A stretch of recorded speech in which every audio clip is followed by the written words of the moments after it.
बदले में इच्छा अच्छा ठीक है जैसा तुम कहो देव बोलती है और उन दोनों के बीच एक खामोशी छा जाता है।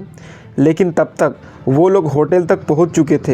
होटल के सामने पहुंचकर जैसे ही वो अंदर जाने लगता है कि तभी उस होटल का मालिक जल्दी से बाहर आता है और आते ही देव को गुस्से में ताने मारते हुए बोलता है, आ गए भिखारी के औलाद, कल कहाँ मर गया था तू। ये सुनते ही गुस्से से देव का खून खौलने लगता है और देव खुद को जैसे तैसे और अंगूठी को रोक के रखता है, क्योंकि जो भी हो 2 साल तक इसी मालिक के वजह से वो 2 वक्त की रोटी खा पा रहा था।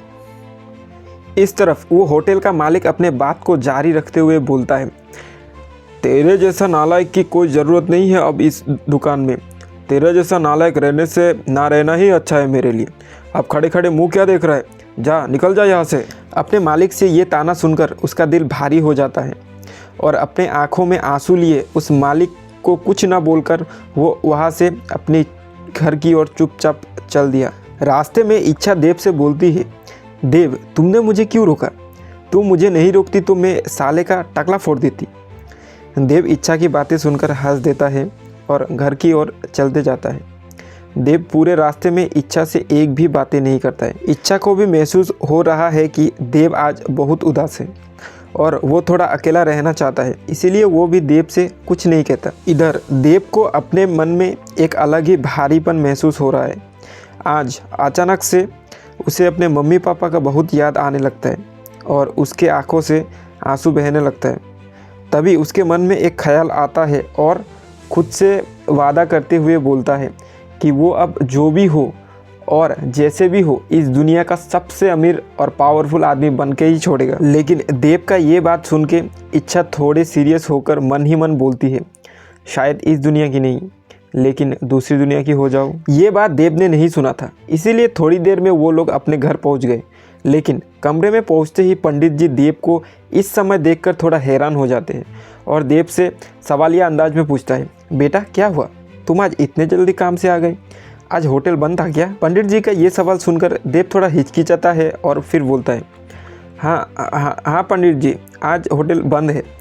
असल में देव पंडित जी को सच बताना नहीं चाहता था ताकि पंडित जी खामोखा उसके लिए परेशान ना हो। देव का ये जवाब सुनकर पंडित जी बोलते हैं, अच्छा कोई बात नहीं, तुम अब अपने कमरे में जाकर आराम करो। बदले में देव बस अपना सर हाँ में हिला देता है और वहाँ से चला जाता है। वहाँ से आने के बाद देव अपने कमरे में आ जाता है, फिर वो अपना बिस्तर पे लेट जाता है। देव लेटे हुए आज पूरे दिन के बारे में ही सोचते रहता है। ये सब सोचते सोचते देव का आँख कब लग जाता है उसे पता ही नहीं चलता और इसी तरह वो एक गहरी नींद में चला जाता है। 3-4 घंटे बाद जब वो उठता है तो सूरज डूब चुका था और रात हो चुका था। देव उठते ही इच्छा थोड़ी मजाकिया अंदाज में बोलती है, उठ गए तुम, मुझे तो लगा तुम आज उठने ही नहीं वाले। और इच्छा हंस देती है। बदले में देव बस मुस्कुराते हुए हाँ में अपना सर हिला देता है और बाथरूम की ओर जाता है। वहाँ से फ्रेश होकर बाहर निकलकर वो फिर अपना बिस्तर में आके बैठ जाता है। थोड़ी देर चुपचाप बैठते रहने के बाद इच्छा अचानक से थोड़ा घबराए हुए और हगलाते हुए बोलती है, देव वो तुम्हें मैं एक बात कहना चाहती थी। बदले में देव अपना कंधे उचकाते हुए जवाब देता है, हाँ तो कहो ना, जो भी पूछना है आराम से पूछ लो। फिर इच्छा थोड़ी हिम्मत जुटाकर बोलती है, वो दरअसल देव बात यह है कि मैं इस दुनिया की हूँ ही नहीं, मैं अलग दुनिया से आई हूँ और ये जो तुम मेरे पास जादुई शक्तियाँ देख रहे हो ये सब भी पहले मेरे पास नहीं थी। ये सब सुन के देव का मुंह शौक से खुला का खुला रह जाता है और वो पागलों की तरह एक के बाद एक सवाल इच्छा से पूछते जाता है। इतने सारे सवाल एक साथ सुन के इच्छा भी थोड़ी चिढ़ जाती है और वो थोड़ी ज़ोर से चिल्लाते हुए बोलती है, देव चुप करो, मैं बता रही हूँ ना सब कुछ।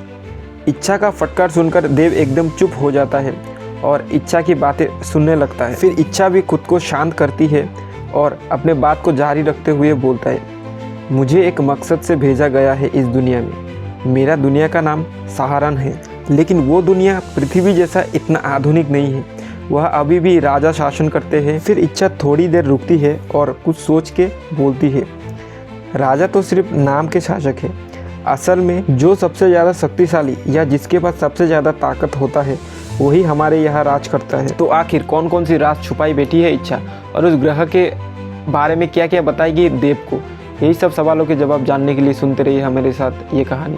और कहानी अगर थोड़ी भी पसंद आए तो चैनल को